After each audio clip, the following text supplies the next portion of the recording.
afternoon. Dito kami ngayon sa Hall of Justice. May gagawin kaming kasalan, no? Magninang kami ng kasal. At saka dito ang mga participants sa wedding, no? So, abangan niyo po ang aming mga kaganapan ngayong hapon na to, no? So, good afternoon ulit. Once again, good afternoon. Welcome back to my YouTube channel, Olivia Canay Balandang Mixula. So, dito kami ngayon sa Hall of Justice, no? Kasal sa huwis lang ang kasal ngayon, no? So, ambagan niyo po ang mga kaganapan ngayon sa mga kasal. Salamat po. Yan ang ninang.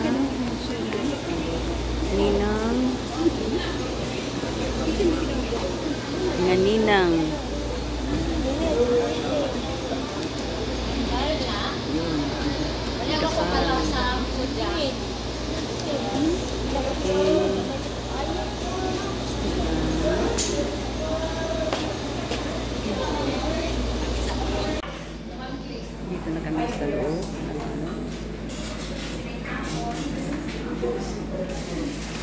Ang kapal na. Umpisa na.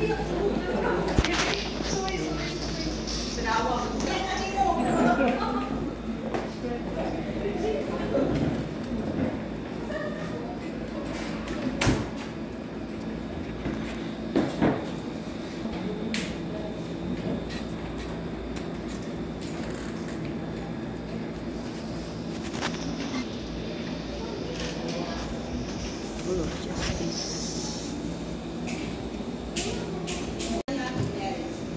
The marriage of two persons is always mysterious and soul protective sa atong constitution, and the spirit of laws called marriage to be dissolved. It cannot be dissolved. It is permanent. With the mass of the trophy, the generosity and maturity.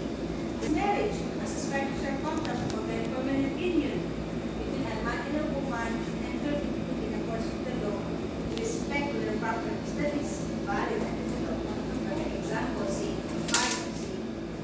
Heart Evangelista o si Jesus Cordero. They have a complete separate kung ay property involved, kung ay kayutaan involved na lang siya. Appeal po na siya ni Jesus sa Registry of Deeds. It appears that the parties of no marriage settlement absolutely equal, which means that upon your marriage, either of which you have a income. Dodong and lang, the state has a stake in this marriage. But you need to take that only judicial status, di pag-umananit, is status change. It imposes upon you serious obligations and great responsibilities. I present here as the representative of the state on this coastal fact that marriage is never part of this process. That is a legal, societal significance. Marriage is an ongoing project. Upon this marriage, we must live together with love, respect, and fidelity, and render equal assistance and support. The responsibility of keeping your marriage lies in the both of you, and neither of you shall feel ng para na si Dodong bahala din silang lahat. You must work together, love, fidelity, to make your decisions. Dodong and lang, sa pamilyon, inyong iwira, dawan, kung irespeto ang pagkatawa sa sukusan. Dinig inyong pamilyon, Dodong and lang, wala na pulong manikaw ng pagkakawa.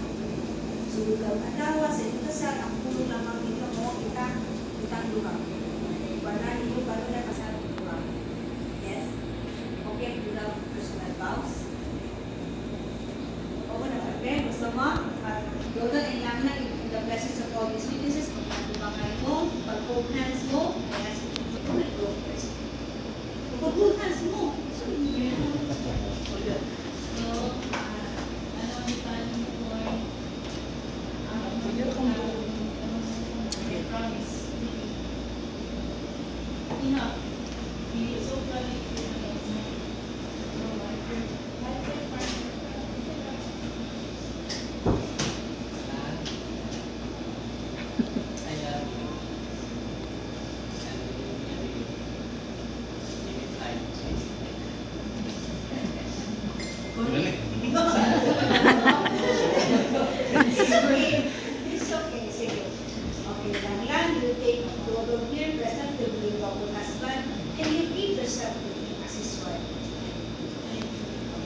you will take Lang here, present to be his wife, and you give yourself her as your husband. Okay? Dodo and Lang, you promise to be faithful and to each other as long as you both shall live.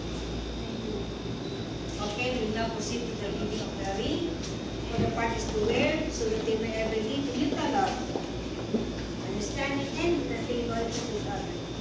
Dong, palilugpuan ang barangay. Lang. Okay, sa left hand, Dong, as you place the ring on Lang's finger, please keep it up there. Nagbangan. Left hand, Lang. Wear this ring as a sign of my love and loyalty. This ring symbolizes the unending union of my life with yours. Your dreams are now my dreams, are now my dreams. Your hopes are now my hopes, and your life is my blessing. Okay. Lang, as you place the ring on Dodo's finger, please keep it up on left. Dong, cherish this ring I gave you. It is my way of saying, I will love you faithfully in all the years of my life. Your dreams are now my dreams. Your hopes are now my hopes. And your life is my blessing.